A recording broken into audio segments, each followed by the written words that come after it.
towards the end. Let's go ahead and check out the post-game stats here, starting with our MVP, awarding it over to Super Marco on that carry, his signature hero, rocking that. Folks, this is how you build carry these days. It's a remnants of that off-season tank carry that was a nightmare, the bane of everyone's existence in ranked games.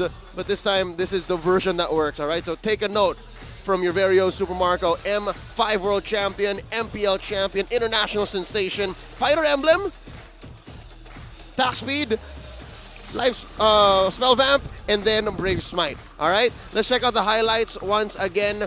Super Marco, eyes on him. He played the early game very safely, only took part where it mattered. Look, he knows that there was a turtle fight. He knows that there was a scuffle, but he's like, you know what? No, fam, I'm going to farm. I'm going to let Oheb go ahead and rotate because I know that past the 5-minute mark, 6, 7 minutes, here, 10, the very first Lord take from AP.Bren, they were going to pop off and then get the payoff from here. Super Marco going for the flank, waiting for this trade to actually pay off. Again, it was a very expensive trade for Blacklist, cost him the Lord, and in the second Lord take, this is where it all went AP.Bren. Yes, they did lose few, but it was a worthy sacrifice given that they also got the Lord, and, well, they will get the Lord, and then they allowed Super Marco to barrel on forward. This is where it started to feel like he was playing with a maniac kill score. I mean, he did not score the maniac, but eventually it came in where it was just, again, as mentioned earlier, inevitability that they were playing off of a carry that has a solid amount of peel and good damage backup NCC from the Vexana. Looking at the game time, 16 minutes, that's about a solid clip, especially since Blacklist was playing a solid early game, but come mid and late, the power spike from AP.Bren, and when Super Marco said, you know what, Marco online, that's where it started to change, that's where it started to shift. Some key pickups as well. Ogun with the Quantum Charge allowed him to survive moments he should not have. And now, eyes on Sensui here.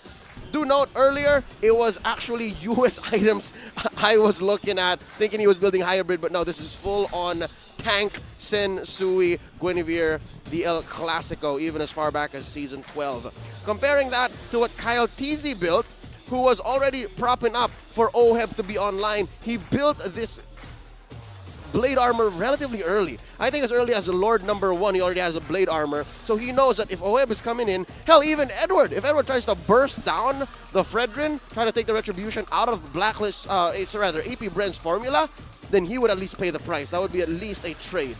Looking at the damage dealt, team fight participation, again, majority of these kills going over to Super Marco. Kyle TZ and Flap TZ being solid both peel and a threat for CC. Solid front line, but still, this is odd. Gentlemen, I did not feel that Edward was a sandbag. Did y'all feel that too? I think he was putting out solid amounts of damage. Yeah, did a solid pickoff maybe 2 or 3 times, but him taking the most damage? Probably because of the shields, he didn't feel like he was dying a lot, but he was probably the insane amounts of shields coming in, right? Yeah, because he was the frontliner that was always deepest, I believe, for Blacklist International. I guess. So, again, the amount of damage he was dishing out and taking, and then weaving in and out of fights, maybe that's what added up to the 94K he took in total game number 1. And talking about damage to turrets, I don't know exactly how accurate this is, but it did feel like after the 6 or 7 minute mark, Blacklist really could not.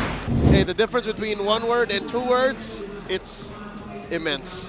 Let's talk about our MVP this time around. It's Kyle TZ, the second TZ of the TZ, the new TZ brothers for AP.Bren on his Barats. Again, for the first 5 or 6 minutes, you could have sworn he was an assassin. He was just out there munching on dudes, spitting them out right into walls. And again, there was a lot of item juggles involved. But when it came down to it, this is what eventually he was building up towards. What we were alluding to, it was eventually, yes, an Athena shield, so he can protect himself from the Nana. There's also a Guardian's Helm, so that he can weave in and out of combat. And then, of course, an item that I think we should start building even more, especially for those tank junglers or even fighters who play the ranked games, the Queen's Wings.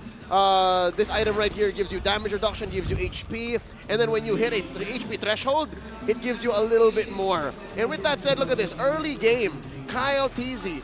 This is 90 seconds into the game, and he's forcing big old 3v3s. This is what we're talking about, how AP.Bren are forcing fights where Blacklist aren't expecting it. And just like that, Blacklist claps back in a story 2 Lord steals. Sensui, this is not a joke when I say Sensui killed more Lords than heroes up to this point. And I think I have to agree with Coach Treb. Maybe they did have a few mistakes when it comes to Lord's Dance. For the first one, it may have come down to muscle memory, where they were getting ready immediately to turn on any enemy hero that would show up in the Lord Pit. For the second one, it was because Flapteasy may have missed it. And here, eventually, when it came down to it 32 minutes in, where it all just came crashing, AP.Bren just ruined Blacklist's box. Yes, there were signs of life, especially when Haji would catch these 4-man implosions, but the writing was on the wall. AP.Bren was playing with inevitability. Yes, they were all sitting at about 10% HP each, but if you're looking at no opponents, no enemies, it's definitely going to be a dub. Let's go ahead and check out the numbers that went down in this 33-minute game. 33 minutes, 30 seconds. Already a record we're setting here in Season 13. Eventual gold lead would have just come down to about 1,000. So they were both playing up to juggling standards. Anything odd in the emblem set? I think this is up to the standard. This is the huge, as the kids would say. Something to note as well is Ogwin actually picked up extra HP, just straight up, just extra HP.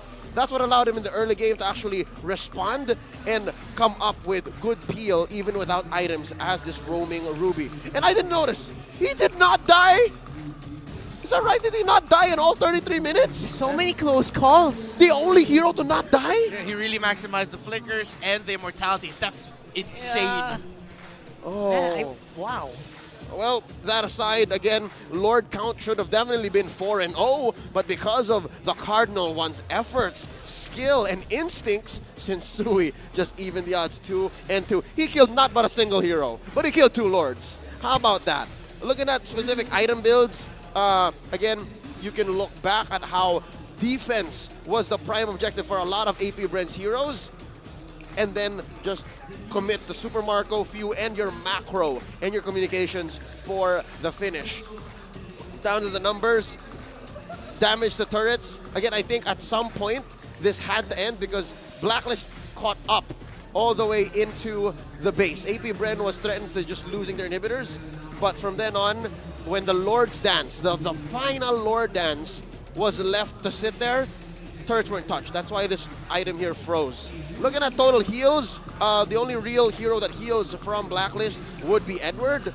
Compare that to AP.Bren, who has passive healing. Again, Coyotes himself has a Guardian's Helm. He would be regenning off the back. And something to note, Flapteasy, talking about a wingman.